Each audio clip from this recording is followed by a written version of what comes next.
So in the packet, when I got the car, I managed to get one braid, which was very, very useful. If I did actually want to build the car using this braid, I'd probably have to cut it in half and there would be hardly any braid left sticking through the guide. So I've been through all the bags and the packets and I could only find one braid. So once again, along with the stripped thread that I had in one of my hubs and one braid, that's not great quality control from RevoSlot. The chassis is built really nicely and put together really nicely, but to actually have stripped grub screws and one braid, that's not very helpful.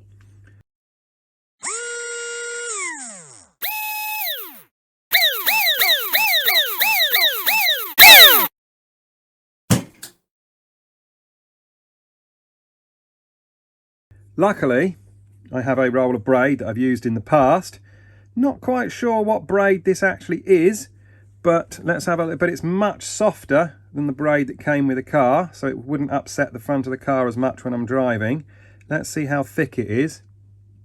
Well, this braid, 0.32 millimeters there, or just over 12 thou. So taking a look at the guide, now I don't know whether you can see it on camera, but looking at the guide, there is a slight moulding issue around the post of the guide. You can see there's a mould line. There's a little lump just here where I'm pointing with the knife. So I'm going to remove that, and that will probably help the guide sit a little bit better in the chassis. So I'm just going to scrape that off like that. But it's worth just checking for those sorts of things, because little bits of dirt and debris, you know, in between components can obviously cause them not to sit very well and wobble. And I don't want a wobbly guide because that will cause some issues when under cornering. So there we are, that's that little mould mark gone. Now you notice this is a wood guide, so it's the deeper guide of the two that was supplied with the car. That's the one I'm going to fit because I'm going to be racing on a wooden track. So you can see I've just put the guide into my chassis. I'm going to have a look at how it sits in regard to the centre section because I want to get the front of the chassis set up correctly. So if I put a ruler on there, you can see that actually the base of the guide sits pretty much level with the centre section. So the only thing that's going to be sticking down below this surface of the guide will be the braids of the car.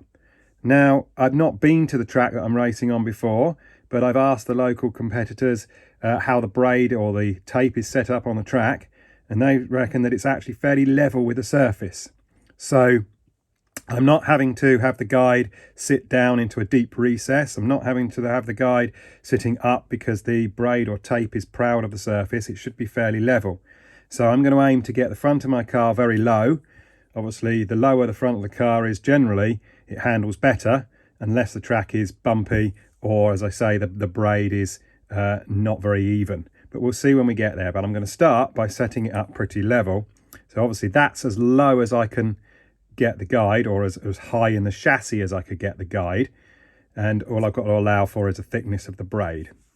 So now that I've measured my braid that I'm going to be using, that's important because when that braid sits on my guide like that, and it's going to obviously stick below the chassis, I know that the braid thickness is about 0.32 millimeters, so that's probably the closest I could get the front of the chassis to the track. So when I'm actually working with my front wheels, I need to try and get my front wheels down to the right diameter to bring this clearance at the front here to something like 0.32 millimeters. I don't know if that's possible yet due to the size of the wheels. I haven't measured everything, but that's the plan. So I'm just going to slip these bearings back into the front pillar blocks. Now I'm quite impressed. The manufacturing tolerances on this are very, very good on these holes, in that the bearings or ball races just fit nicely into those holes. They don't necessarily fall out when you tip it. You know, they are a really nice close fit, which is what they should be. You shouldn't have your bearings rattling around in the holes. If that was the case, then I would probably look at gluing them in, but I don't think I need to glue them in because they're a reasonably snug fit, as I said, so they're not going to, the outer race is not going to be spinning round in the hole, so it's going to be held by the pillar block. And of course the inner race is obviously going to be rotating with the balls around the outside, hoping to reduce the friction. So I've inserted those back in, and I'm going to put my front axle through, which again is a nice fit in those bushes or bearings, but it's actually a little bit tight. It doesn't slide side to side very well. You can see it's binding on those bearings. So I would assume that that's due to the fact that these two pillar blocks are not totally lined up correctly. Now I have seen in a previous video a nice little tool that fits the pillar blocks perfectly. So you remove the bearings and you slide this rod in and it fits those pillar blocks precisely, and you can loosen them up, so align them and tighten them back up, and they should be nicely aligned. I haven't got one of those tools. It's something perhaps I will need to invest in, but I'm going to put my axle in, put my bearings in like this, and I'm just going to loosen off these screws underneath, and hopefully that'll bring these back into line.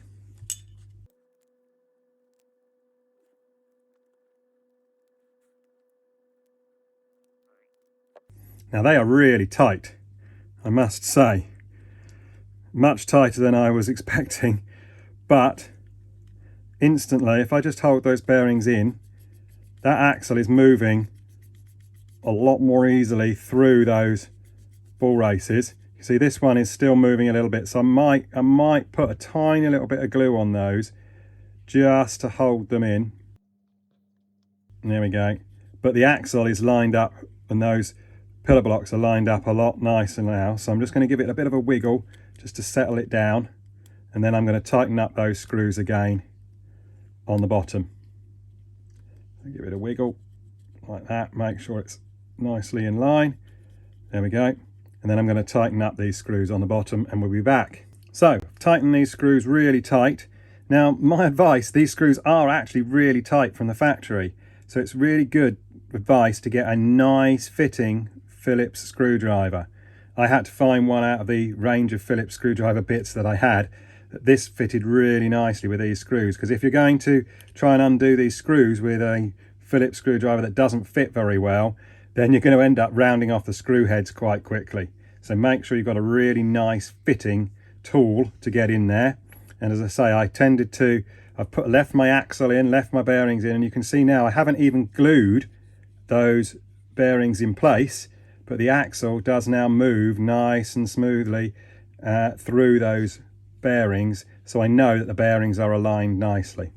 So I've aligned the pillar blocks for the front and rear axles the best way I can without an alignment tool. So the front axle, if you notice, slides nicely.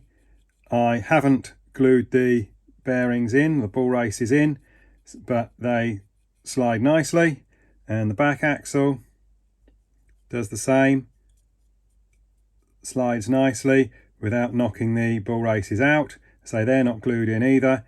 So I'm pretty sure I've got that aligned the best I possibly can. So why was it so important that I put the guide in earlier and checked how the guide sat on the front with the thickness of the braid?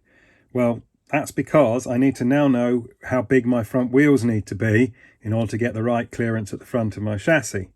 So now that I've got the axle in, let's measure the height of the axle. So the height of the axle, 8.65, just check it there as well, 8.64, 63. So that's a 3mm axle. So the center of the axle, let's say take 1.5 millimeters off of that, so that's 7.1. Let's say 7.1 millimeters is the center of the axle. Let's measure our front wheels. So these are they're the rear wheels. These are the front wheels, the narrow ones. So at the moment, they are quite large. They are nearly 20 millimeters in diameter. So if I were to have front wheels that brought the front of the chassis absolutely flat with the track, then they would be something like 14.2mm diameter. Now, there's no way I'm going to get these down to 14.2. Even if I measure the actual, look at the hub itself, we're talking, well, that's even a little bit smaller. So we're talking about 16.5 is probably the smallest I could make them. So I'm probably going to need some form of guide spacer underneath here. Maybe I could use a little spring that came in the packet. In one of these little packets that I've got somewhere was a little spring for the guide. Now it's time to take these front wheels down and get them as small as I can without them falling off the rims. Now the rules say you're not allowed to glue the rear tyres onto the hubs, but you can glue the front ones on. So that's probably going to be needed because I'm going to be taking this diameter down till it gets really small, so there's not going to be a lot of rubber there. But I suppose a good thing about these RevoSlot tyres is they're not like the air tyres that I've seen on my NSR cars that I've had in the past, where the centre of the tyre is totally hollow. They are actually solid tyres. So if I peel a rear one off, for example, you can see that the hubs have two rims on the edges and that the tyre is solid inside, so that the tyre actually sits in that recess in the hub. So as I'm going to be truing this down, then I'm not actually going to be truing through the tyre totally and left with a big hole round the middle where I've just trued it all away. So I'm fairly safe as I'm truing those down, but I've glued it on anyway. So I put a tiny blob of super glue onto a pin, and then I literally run it round the outside of the rim like that, and then that spreads the bead of super glue all the way around and glues it. So I've done it both on the inside and the outside edge, and it was just handy to have the wheel on an axle whilst I did it. So I have my tyre truer set up. Now Hoodie use a 3mm axle as standard, so I actually just used one of the axles out of the car because I didn't have a 3mm Hoodie axle that went 3mm all the way through. So I've just nicked an axle out of my RevoSlot car. I've used one of the spacers.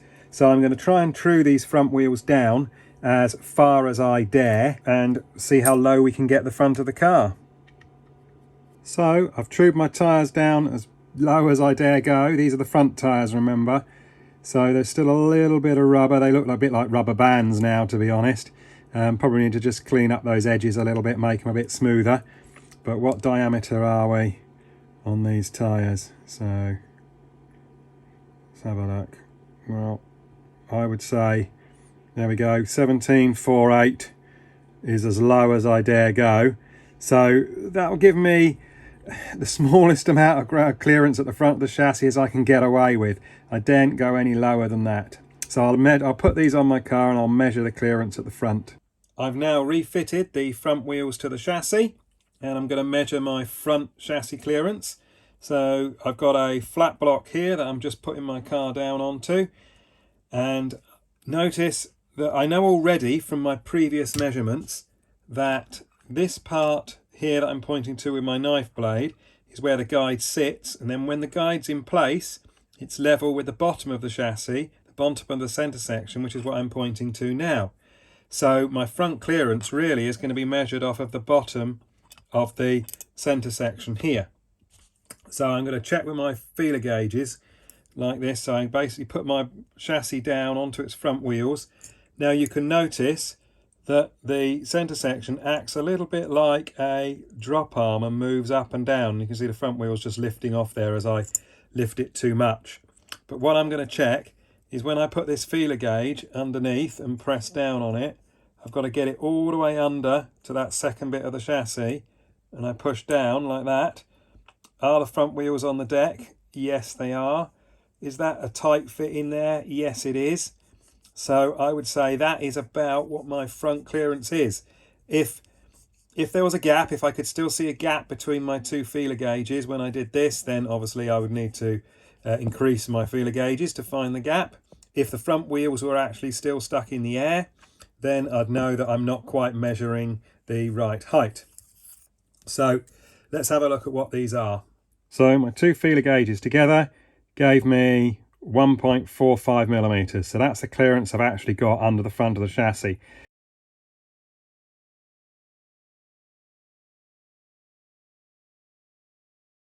I was hoping to get a little bit less than that, and that sounds really high.